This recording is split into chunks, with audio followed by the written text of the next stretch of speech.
Hey everybody, daily check-in number 8. How am I feeling today? I'm feeling pretty good. Probably a solid 8. Probably solid 8 out of 10. Reason being, I am really starting to get the hang of this thing of seeing my thoughts a little bit more. That connects on to number 2, which is how I'm going on the journey. And it's going pretty well. I'm really starting to become an observer of my thoughts, and whenever I start to feel like my emotional state is starting to get a little bit negative, I'm like, oh, what's the thought that did that? And sometimes, and at this stage it's already passing, but I can catch it, and sometimes I catch it before it drags me down into a low emotional state. So it's a practice, and you got to keep at it. Like anything, you'll get better the more you do it.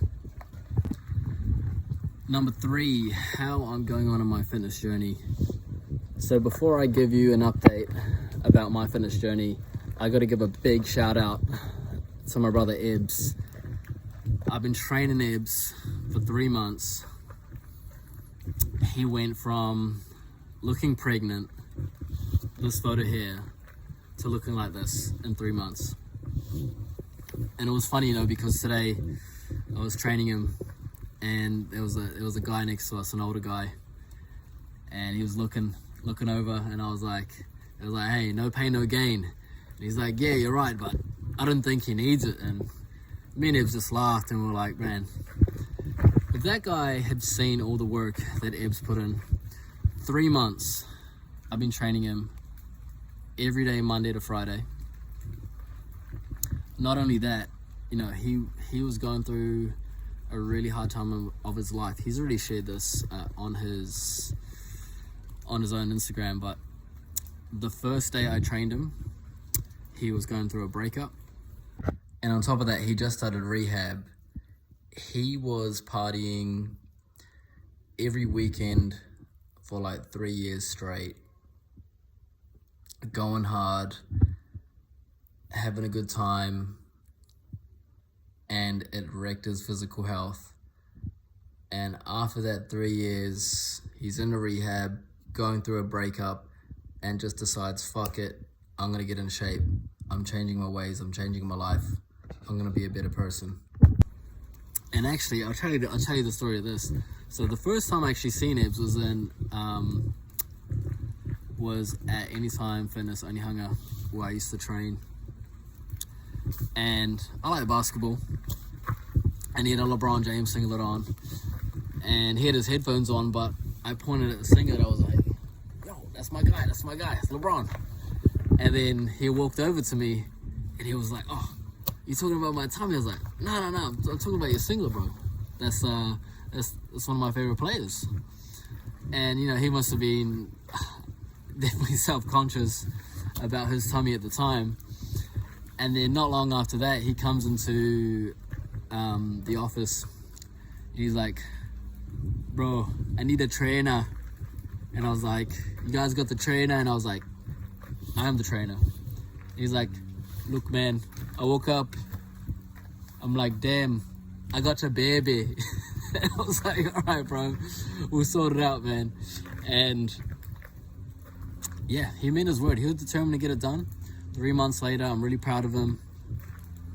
Not just having to put in the consistency, but going through all the ups and downs about his life. And just shout out to him. He's been pretty open about what's been going on in his life, during the sessions, and it's amazing. I'm really proud of him. Regardless of whatever the fuck's going on in his life, he gets to the gym, boom, gets the workout done, gets in, gets out, changes diet, eating cleaner. And like you can see in the before and afters, this is the result. So I want to just give a big shout out, a lot of love, a lot of respect to my bro Ebbs. And look, if he can do it, you can do it too. If I can do it, you can do it too. The amount of people that have got in shape, there's a lot of people, right? So if you're doubting yourself, that's an emotional thing. It's not a logical thing. Logically, it's a pretty easy process. You eat better, you exercise every day, you move every day. That's pretty much it. I mean, there's obviously some more details, but that's the basics of how this thing's work, of how it works. So number 3, physique update. All right, sweet. Here is a photo of me post-workout today. Again, light workout, 3 rounds of 5 pull-ups, 5 dips, and 15 bodyweight squats. Nothing complicated, just moving the body, and just feeling grateful that I can move my body and not go any further into injury. So super grateful for that. So continuing the story and the journey of my physique journey. So now I'm in New Zealand. I've got in pretty good shape now. And yeah, that's what I'm looking like at the moment at that time. Really lean. Meat, fruit, honey. That's the basis of my diet. 1 or 2 meals a day. Short eating windows, meaning I only eat, let's say 1 to 6 or 1 to 8. Anyway, life's changed up. You couldn't get a job in New Zealand unless you had the jab. And I did my research. I also had a close friend and my dad have a really bad reaction to the injections, and I was like, nah, I'm not taking any risks for me. I'm not taking any risks for my wife. Kids are too young to get it, but at the same time, I'm not taking any health risks. That's how important my health was to me, and I'm like, nah, fuck this. So we're like, fuck it, we'll move to Paris. So we moved to Paris. For context, my wife's from there, so we went over there, and this is the shape. So this is the continuation of the shape that I was when we arrived in France.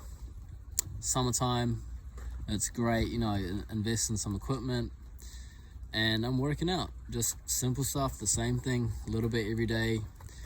At this point, if I was doing 3 sets a day, I was doing maybe 3 sets a day, 3 times a day, just getting stuff done, enjoying the sun. And I also, at that time, applied to do Ninja Warrior in France. Bit of a backstory, I tried twice in Australia, never made it to the show, and I didn't make it to the show in France. But let's put it this way, it's more of a casting than it is a competition. They're looking for characters, not for athletes. Characters come first and athletes come second. But yeah, no excuses anyway. I didn't make it to the show, but it is what it is. But this is the shape I was in. I was feeling pretty good. And here we go again. This is the ups and downs of the physique journey. So summer starts ending. I ended up getting a job in Adidas, selling shoes and apparel around Paris. And when things get cold over there, it's a different kind of cold. And on top of that, how the system's set up in terms of work, I don't want to get into too much details, but it was not a great work environment. High turnover rate. It was just so much drama for stupid shit, and I hated going there. And I got down. I got depressed. I stopped working out for a long period of time, and yeah, then I'm looking like shit again, feeling like shit again. Yeah, and that's what happened next.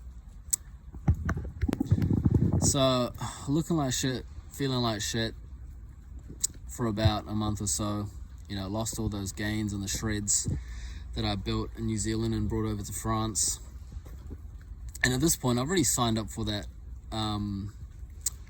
for the Ninja Warrior competition. But I wasn't ready, I was out of shape. And I was like, fuck, well, I gotta get into shape then, right? I remember that I actually got chosen. I got chosen to go to the casting in Paris. And it was like maybe 5 weeks away or something. So I was like, fuck, I better get my ass in a gear, Started running every day in the freezing cold. This is like minus temperatures. It was some intense shit. Minus temperatures every day, beanied up, balaclavaed up. Started hitting the push-ups again, started hitting the pull-ups again, and I even joined a CrossFit gym not far from where I lived, and entered into this competition. And so this was me about like 3 weeks into getting into better shape. So I'm at the comp, I'm at the gym, and then there's this competition there at the gym. So the day I signed up, I do a workout there, and I leave, and they're like, "Hey, we're having a competition tomorrow. Do you wanna try the competition? You wanna join in the competition?" I was like, "Okay, sweet as." Next day, do the comp, still a little bit sore. My body's not as conditioned as it used to be, and there's like 200 and something people there.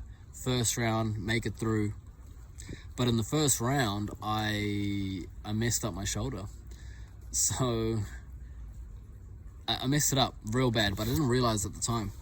So make it through the first round, make it through, I mean, honestly, half the people didn't make it through the first round. Made it through to the semifinals, which must have been like top 40 or top 50. And then I made it into the top 15. And then after the top 15, they're looking for the top 8. And that's where I made it through the course, but didn't get a time fast enough to make it through to the final. But yeah, I got humbled. I got injured. Even though I had pretty decent strength, the technique these guys have, the fluidity of how they move their body, it's amazing. And I got a shout out to Maxime. He's a Ninja Warrior finalist, and before the comp started, he's actually a teacher. He brought over these young kids, man. It was amazing. These young kids, 14, 15, 16, 17, just insane skills on the Ninja Warrior course. And he was like taking them through, the skills. And I was like, bro, how do you do this? And he taught me some of the stuff that I needed to do to make it through to where I made it to the top 15. So shout out to him. But yeah, got injured. Yeah, that's part of the journey. There's going to be ups and downs. So I really messed up my shoulder. To this day, I'm still dealing with the shoulder issues, and I still have to manage it. It's trending in the right direction, but yeah, so I get injured, and yeah, fall off track again. Then, losing gains, hardly train. I remember in the beginning I was just doing legs for an extended period of time, but again, fell off track, started being a bitch, wasn't doing what I was meant to do. And yeah, that's the next step in the physique journey and the fitness journey. And that's where we've made it to. So, number 4, a little bit about my life. I've been a personal trainer for 10 years. And I have been in really good shape for most of those 10 years. Even though in the physique journey, the stories that I'm telling you, there's ups and downs. Every time I've had a failure or an injury or a sickness or move countries or whatever it's been, it's just a time of reflection to look at the system that you have in place, figure out what you've done wrong, and refine it. I remember for about 2 years into training, and this was kind of the beginning of the YouTube, the online fitness influencers, and there was a bunch of dudes online. Now, a lot of them are on steroids or on the juice,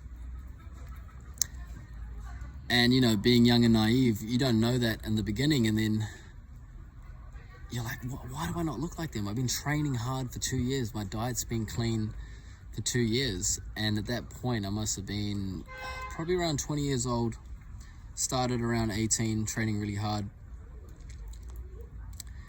And I think a lot of guys get this question at some point in time when they're quite young as well. Is that something I need to do to look like that? And I really asked myself the question. I said, have I really done everything I can? Have I really tried all the different systems of macros? Have I really tried all the different workouts? Have I tried doing it this way? Have I tried doing it that way? You know, how much time is it really going to take? What kind of diet do I need to adhere to for a long period of time to figure out if this diet suits me better, yes or no? So then and there I made a deal with myself. I said, hey, look, if I'm not in immaculate shape, if I'm not even close to these guys in 10 years, then I'll reconsider this conversation of if I don't look like these guys in 10 years,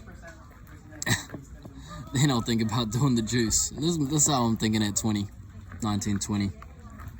And 10 years later, here I am. And every time I failed, I just looked at myself and was like, hey, where did I fuck up? How can I do better? How do I refine this process? Oh, I'm training 5 days a week. Is that enough? Is that really enough? Oh, am I doing enough cardio?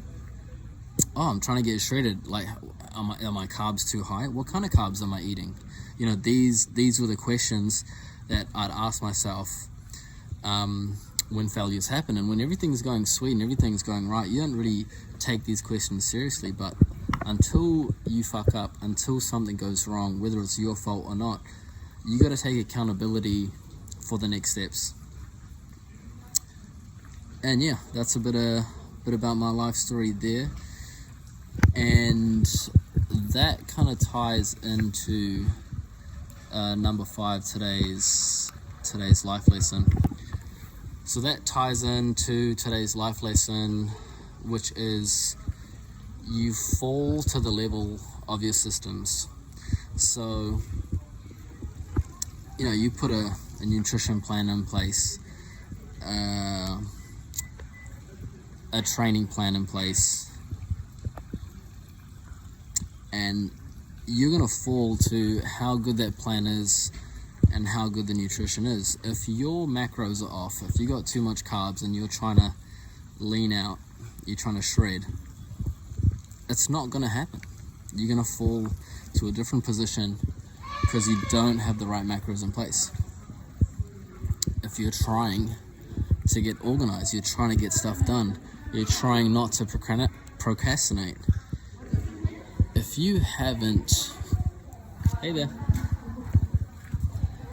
if you're not planning your day, if you're not putting things in the calendar, putting the times in to make sure that you get these things done, it's, you're gonna mess up. You're gonna mess up. You know, when I had the systems in place of just remembering my workouts and my work and putting that on my calendar, the times in between where things weren't planned, that's when I procrastinated the most. When I have every single hour of my day blocked out and planned and have intention and focus of what I'm going to do, the chances that I procrastinate go way down. So let that sink in. I'll leave you with that quote again. You fall to the levels and the standards of the systems that you have in place in your life. Thanks, guys. Enjoy your day wherever you are. Catch you later. Thanks for tuning in.